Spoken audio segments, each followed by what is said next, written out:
Bonjour à tous, c'est Antoine pour Photo, bienvenue dans une nouvelle vidéo. Aujourd'hui, je suis revenu du coup de Paris après avoir visité un bureau consulaire pour un gros projet qui va arriver très bientôt. J'ai donc retouché toutes mes photos que j'ai faites à Paris. C'est toujours un exercice assez compliqué pour moi, je trouve, de faire des photos en France parce qu'il y a quand même beaucoup de choses qui m'attirent, qui me catchent moins les yeux qu'à l'étranger. Du coup on se retrouve ici avec Lightroom, c'est surtout histoire un peu de vous présenter mon workflow, histoire que vous ayez du coup une bonne idée de la façon que j'ai de travailler sur des photos. J'étais du coup chez mon ami, qui a un balcon plutôt sympa, ensuite je me suis baladé dans les rues un petit peu de partout, j'ai essayé de faire plein de photos différentes, et j'ai pu me rendre aussi à la Défense. C'est un quartier que je voulais voir déjà depuis bien longtemps, pour tout le type d'architecture qu'on a là-bas qui est assez rare en France. J'ai pu faire une petite série de photos qui m'ont beaucoup plu, je pensais pas réussir à avoir quelques photos comme ça qui sortent du lot, vraiment je m'attendais à pas grand chose, et au final j'ai toujours 2-3 photos qui arrivent à sortir du lot et qui me refait un petit peu ma journée. La première chose que je vais faire en rentrant, ça va être déjà de tout mettre sur l'ordinateur et de voir tous mes fichiers RAW pour supprimer du coup les indésirables que je ne veux plus du tout. Donc ça va être les photos qui sont complètement floues, avec du flou de bouger, une mise au point qui est mal faite, une exposition complètement ratée. Bref, ça va vraiment être les photos que je ne veux pas, qui n'ont pas du coup de volonté artistique, on va dire, derrière. Ensuite, une fois que j'ai ma première sélection de faite avec toutes les photos qui me plaisent, je passe sur Lightroom. Ce que j'aime bien, c'est vraiment me catégoriser un petit peu tous les shoots que j'ai fait. Donc là, moi, je l'ai fait avec différentes couleurs. Vous pouvez directement sélectionner une photo sur Lightroom et après en appuyant sur par exemple 8, 9 ou 7, ça va changer la couleur. Et ça me permet du coup de catégoriser un petit peu mes photos et d'avoir un petit peu aussi la même logique de retouche, la même idée au niveau des couleurs, etc. qui se répercute dans chaque photo, même si c'est pas forcément toujours le cas, bien évidemment. Il y aura peut-être des photos sur lesquelles je vais passer sur du noir et blanc parce que ça me plaît plus, ou des teintes plus chaudes ou des teintes plus froides en fonction de l'atmosphère que je retrouve dans la photo. Une fois que j'avais du coup toutes ces photos là, j'ai pu m'amuser à les retoucher. Ce qui est assez intéressant avec Lightroom à faire quand vous retouchez vos photos au fur et à mesure, c'est de se créer quelques petits presets. C'est plutôt sympa à faire parce que quand vous avez vos presets de fait juste ici, comme moi par exemple j'en ai fait différents, juste avant quand j'ai fait mes retouches, j'ai fait par exemple le preset noir et blanc très contrasté qui m'a permis du coup de retoucher d'autres photos d'architecture comme celle-ci, avec un côté très graphique, très noir et blanc, monochrome, sans vraiment qu'il y ait trop de nuances entre les noirs et les blancs. Cette retouche là j'avais déjà fait dans d'autres photos, et cette fois-ci j'ai du coup fait un preset que j'ai pu recopier sur d'autres images et sur d'autres séries de photos. Ça va me permettre du coup, comme ce que je voulais en venir, à me donner des idées de retouche des fois quand je suis un peu en manque d'inspiration. Là par exemple sur cette photo-ci du coup, quand je vais dans le développement, j'avais commencé par mettre Code Light désaturé, donc ça me rendait une photo comme ça que j'aimais pas du tout. Néanmoins, il y avait une idée dans l'étalonnage des couleurs qui me plaisait. J'ai pris au final ce preset et ensuite je l'ai modifié pour arriver à ce résultat qui est quand même plus naturel, qui détruit beaucoup moins l'image de manière générale. Et ensuite j'ai appliqué cette idée-là sur d'autres photos, ce qui m'a permis aussi d'avoir d'autres séries plutôt sympas. J'ai essayé d'avoir quelque chose aussi sur les bâtiments. On était à la tombée de la nuit, je vois beaucoup de photos sur internet avec des couleurs vraiment bleues, violettes, un peu fort.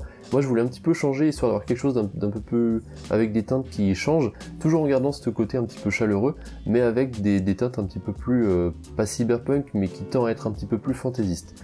Et donc là j'ai une tendance globale qui est un peu dans le orange-vert, que j'aime beaucoup, tout en essayant de garder un petit peu de bleu dans les blancs, pour que ça puisse faire ressortir encore plus les fenêtres qui sont orange et qui restent éclairées. Les photos elles sont assez basiques, mais j'aime bien vraiment cette espèce de masse de béton de bâtiment juste ici, puis en plus bon, on a la tour Eiffel derrière, c'est toujours un petit plus. Sur d'autres photos, j'ai essayé de reproduire la même chose en plus sombre aussi, avec des teintes qui changent un tout petit peu, mais toujours en essayant de garder du coup cette couleur des fenêtres qui ressort, d'avoir vraiment des petites cases de vie dans les bâtiments.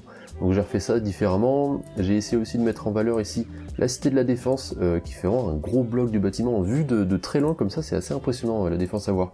Bien sûr quand on est dedans aussi, c'est tout aussi impressionnant de par la grandeur des buildings, même si on n'est pas à New York non plus. Après j'ai essayé des choses encore bien plus différentes, très contrastées, c'est pas forcément des retouches que j'aime particulièrement, je trouve que la photo manque de 2-3 choses pour que ça puisse être assez qualitatif. Là j'ai essayé de faire beaucoup de désaturation, en ramenant un petit peu la chaleur des fenêtres au premier plan sur la photo, histoire de vraiment avoir un sujet marqué. Il y a d'autres photos comme ça, je les ai gardées un peu simplement, on va dire, c'est vraiment juste histoire de garder un peu un souvenir. Et donc là il y avait le Sacré-Cœur qui était allumé au fond, c'était plutôt sympa, il se démarquait, ça fait un sujet assez cool. Par contre sur Lightroom, je sais pas pourquoi, à chaque fois il galère à me rafraîchir la qualité des images, et du coup ça fait tout pixelisé. Et là, pour la prévisualisation, c'est un peu chiant parce que ça peut gâcher des fois pas mal de choses, entre autres les ciels, les degrés de couleur, il a vraiment du mal à les gérer.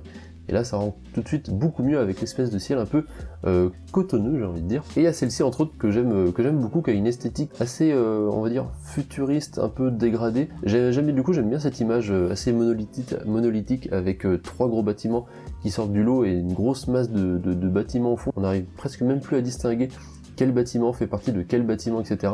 Et j'aime bien cette atmosphère un petit peu là. La nuit était passée, la lumière était quand même relativement basse, il était 9h, passé 9h30 je crois à peu près quand j'étais dehors. J'ai été du côté de la station de métro Buzenval il me semble. Et là j'ai pris des séries de photos relativement classique avec d'autres personnes. C'est toujours marrant des fois de voir qu'il y a certaines personnes, on les prend en photo et un petit peu après on regarde son appareil, on fait ah oui il m'avait capté celui-là. Et petits moments gênants des fois, mais qui permettent d'avoir des sacrées gueules en photo. Et puis après j'ai d'autres photos, j'ai fait une série de photos aussi avec cette petite porte là. J'aime beaucoup ça entre autres parce que on a juste une petite lumière qui vient un peu détourer la personne qui est en face des rideaux en métal. En plus ce qui est cool du coup c'est que je l'ai vu un petit peu arriver au loin avec ses chaussures rouges et le petit logo Atari qui vient beaucoup se démarquer par rapport au bleu qui est au fond. Donc encore une fois c'est des petits détails de couleurs, des petites oppositions, mais qui vont faire la différence et qui permettent de vraiment bien mettre votre sujet en valeur. Ce qui était surtout important, c'est d'avoir le bon timing avec la personne. Le soleil arrivait en plein dans la rue, donc c'est nickel. Et en plus de ça, j'avais les ombres qui se dessinaient sur le rideau en métal.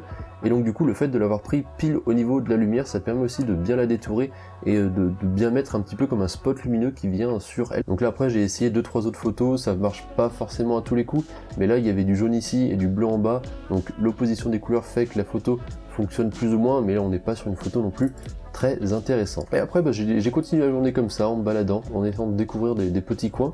Il y avait une petite mini qui était dans le fond ici, qui était plutôt sympa avec toute cette végétation là. Là c'était juste un petit moment de mignonnerie, il y avait une petite base de skatepark juste ici, et un petit tout mignon qui faisait de la trottinette. Donc voilà, c'est juste des petits instants de vie des fois que je prends, histoire encore une fois d'archiver le monde, comme je le dis.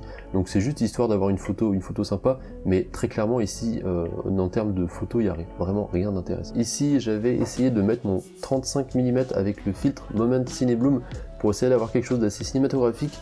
J'ai quand même gardé la photo parce que bon, elle est plutôt sympa, c'est ces 4 vieilles personnes qui sont là le matin sur leur banc en train de papoter, mais en soi la photo non plus a rien d'exceptionnel, elle est sympa. Du coup je me suis dit bon, je vais la garder. Il y a certaines photos comme ça des fois, je me dis je préfère les garder plutôt que tout jeter, mais après c'est aussi un travail de réflexion qu'il faudra se faire et qui va prendre en maturité avec le temps, de savoir ce que vous voulez garder ou pas, et ce qui peut marcher aussi ou pas. La photo plutôt sympa, encore une fois il y a plein de petits trucs comme ça à Paris qu'il faut pas hésiter d'aller visiter pour voir ce qui peut en découler. J'ai attendu 2-3 minutes qu'il y ait une personne qui arrivait parce que c'était relativement vide vu que les magasins sont fermés, et là il y avait cette personne qui arrivait au loin qui était un petit peu rééclairée du coup, qui débouchait les ombres grâce au reflet des vitres etc qui passaient à côté de lui, ce qui m'a permis de le mettre un peu plus en valeur et d'avoir du coup cette scène de rue qui est plutôt sympa, que j'aime beaucoup. La photo là c'était surtout le fait d'avoir une balance entre ce petit coin lumineux ici et la lumière qui vient se refléter ici, ça venait un petit peu balancer toute la composition de l'image et je trouvais ça plutôt sympa. Là j'étais sur la rue Montorgueil je crois, quelque chose comme ça, je sais plus exactement, c'était une rue que je connaissais pas, qui est vraiment plutôt sympa avec plein de petits magasins locaux avec des traiteurs, des boulangers etc,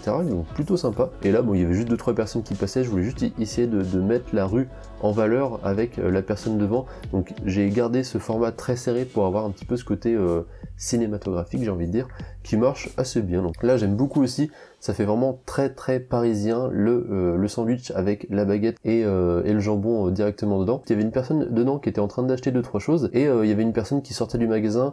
J'ai pas très bien timé, j'aurais peut-être dû attendre que la personne soit un petit peu plus ici pour que la silhouette se dessine un peu plus avec le blanc qui est juste derrière, mais c'était vraiment histoire d'avoir un petit peu un mouvement, une petite vie, parce qu'en soi la photo toute simple, juste des sandwichs en premier plan, aurait perdu du coup beaucoup si j'avais juste laissé comme ça, sans qu'il y ait un humain qui passe derrière. Ça aurait été bien sûr d'autant plus intéressant s'il y avait quelqu'un qui rangeait des choses dans les vitrines ou s'il y avait d'autres personnes qui passaient derrière. Sur la colorimétrie ici, j'aime beaucoup ce que j'ai fait. Il y a vraiment une espèce de petit côté parisien à l'ancienne, assez chaud, que j'aime beaucoup. Là c'était un très bon burger d'ailleurs, le Shiso Burger, je sais plus exactement, que je vous conseille d'aller voir à Paris, aller goûter avec le burger au bulgogi. C'est une autre tuerie, je remercie encore Alex qui m'a fait découvrir cette adresse, c'était bien sympa de l'avoir rencontré, je vous mettrai son Instagram en description. Ici petite scène de métro assez sympathique, encore une fois rien de très spécial, mais j'aime bien l'ambiance, vraiment la présentation globale du métro, de la mise en scène comme ça, qui est plutôt sympa, puis il y avait personne, donc c'était la bonne occasion. Et ensuite on passe sur les photos d'architecture que j'ai beaucoup aimé mine de rien. Donc bien sûr cette photo là, d'ailleurs c'est une photo il me semble Hit the Road avait pris et ils avaient mis juste en dessous Clément qui était accroché à une corde, etc. Enfin, qu'ils avaient fait un montage pour faire comme si c'était Spider-Man qui était ici. Il me semble que c'était là, je suis pas sûr de ce que je dis, mais il me semble que c'était là.